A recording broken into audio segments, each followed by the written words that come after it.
¿Qué pasa, gente? Doble golpe confirmado, Vinicius renueva con el Real Madrid y Yan Diomandé ficha por el club blanco, lo analizamos en este vídeo.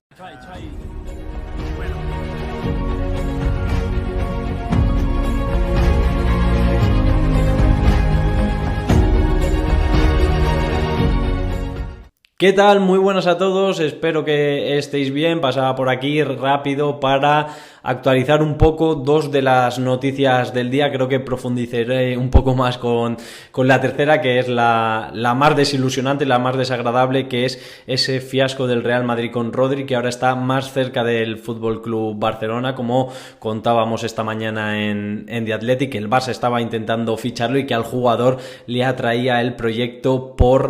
básicamente por un encaje futbolístico y también por un tema de adaptación al vestuario, de tener a muchos jugadores, compañeros, amigos de la selección en el Fútbol Club Barcelona. Pero el Real Madrid ha anunciado y ha confirmado dos movimientos de los que os hablábamos en The Athletic ayer. Uno es que estaba ya todo solucionado con Diomandé. Pues ha hecho oficial hasta 2033. Tremendo, 2033, porque yo creo que aquí al Madrid le ha salido un poco más caro quizás de lo que se esperaba o de lo que esperaba el club, y también metes ahí más años para tener una amortización más cómoda de esos 125 más 15 millones de euros en variables. Evidentemente este fichaje que quería analizar un poco tendría mucho más sentido con el fichaje de Rodri, porque refuerzas también el centro del campo, que es parte clave de la estructura del equipo y parte clave que tú tienes que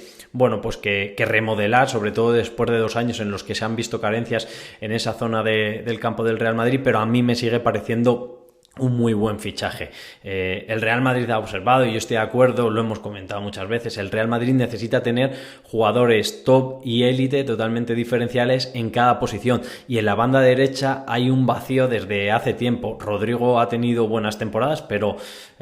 ha sido demasiado irregular y ahora está lesionado. Brahim como jugador ha funcionado más como jugador de rol, de plantilla 12-13 revolucionario, que pueda ser titular, pero le ha faltado ese salto de decir voy a ser uno de los mejores, de los 5 o 10 mejores jugadores del mundo en la posición. Y en mi opinión el Real Madrid sí que, Mastantuono, que ha llegado ya a Florencia, que va a fichar por la Fiorentina, que se va a ir, cedido, no ha estado ni cerca de eso. Yo no creo que sea ese perfil, no sé qué buscaba ahí el Real Madrid realmente, porque no es ese tipo de jugador, y además no ha salido bien. Y creo que hay otras opciones, poner ahí a Arda Güler, ahora llega Bernardo Silva también, Fede cuando ha jugado ahí también ha brillado, pero no tiene ese jugador, digamos, un Vinicius en la banda derecha, o llevados a otros equipos un Saka, o el jugador un Lamine Yamal, con las diferencias, un jugador que sea élite o que tenga ese potencial de élite absoluta en la posición, y para mí Diomandé lo tiene. Es verdad que es caro, 125 más 15 en variables es un jugador caro. De hecho se va a convertir seguramente en el fichaje más caro de la historia del Real Madrid, a nada que consiga parte de los variables. El Real Madrid suele articular una parte de las variables de forma, que sean fácilmente conseguibles, y luego otra que sea más difícil. Yo estoy convencido de que Diomandé va a acabar siendo más caro de Bellingham, que está más o menos ahora en unos 125 y que creo que podría llegar a unos 130, 130 y pico. Eso ha fichado el Real Madrid, ese potencial de jugador en un contexto de mercado actual que hace que todo sea mucho más caro, sobre todo cuando hay gran competencia. Se ha impuesto al PSG, se ha impuesto al Liverpool, otros clubes ni intentaron entrar ahí porque no había dinero y porque no había predisposición por parte del jugador, y pues ahí el Real Madrid ha hecho un gran golpe, y tengo muchísimas ganas de verlo, porque además me parece un jugador súper atractivo, y que además cuentas con él también para la posibilidad de la polivalencia, que es algo que en el fútbol de hoy también creo que es cada vez más importante. Y que, oye, a ti se te lesiona pues Vinicius, por ejemplo, y lo puedes poner en la izquierda y abrir hueco en la derecha para un Arda Güler, para un Brahim, para el jugador que queráis, que podáis pensar cada uno. Y luego está la renovación también de Vinicius, que también se ha hecho oficial. Contábamos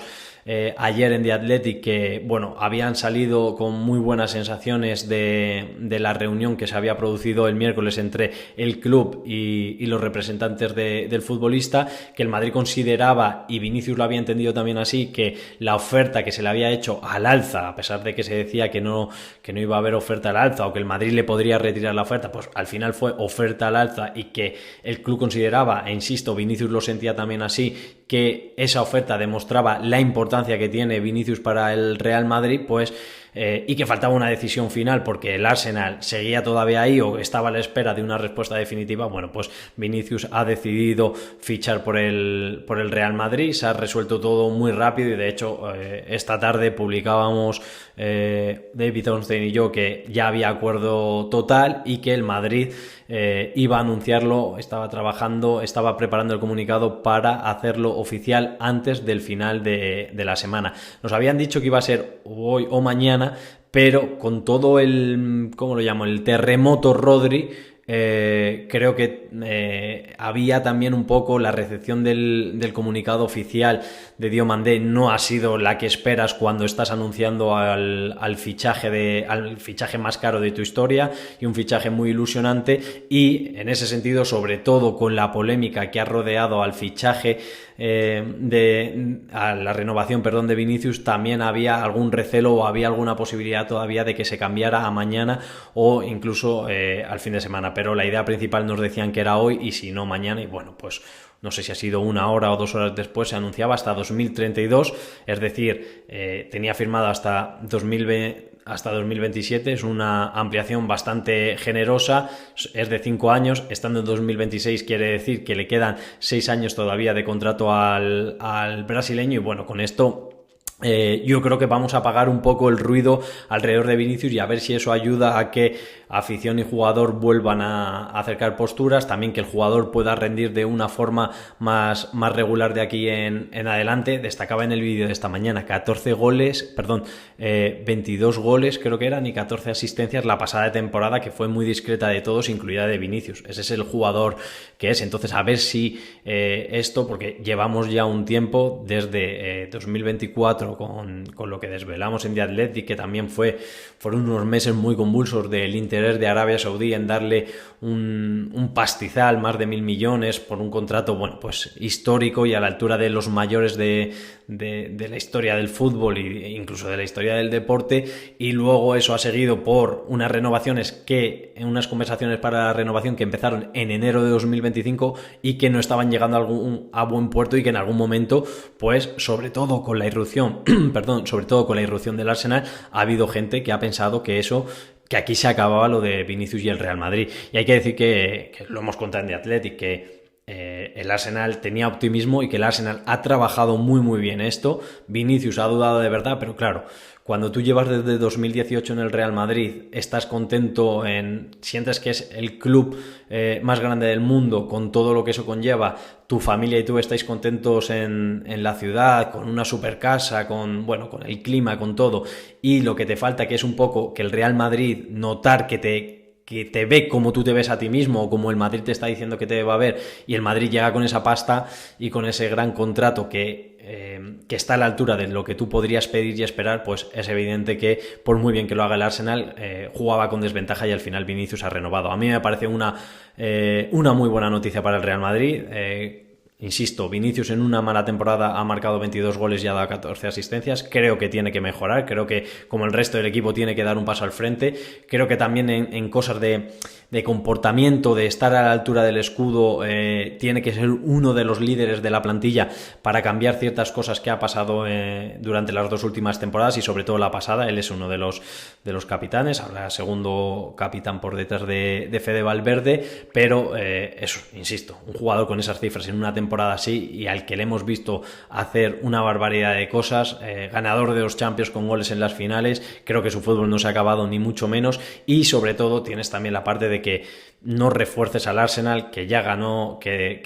perdió la final de la Champions por penaltis el año pasado, y hace 2 ediciones llegó a las semifinales de la Champions, pero te barrió en el camino, acaba de ganar la Premier League, es un rival muy fuerte, o sea que a nivel mercado y a nivel reputacional y a nivel futbolístico, el mensaje para mí hubiera sido preocupante y peligroso, y además seguramente te hubiera obligado a reforzarte, y no es nada sencillo. Así que bueno, os leo en comentarios a ver qué os ha parecido a vosotros y nos vemos mañana.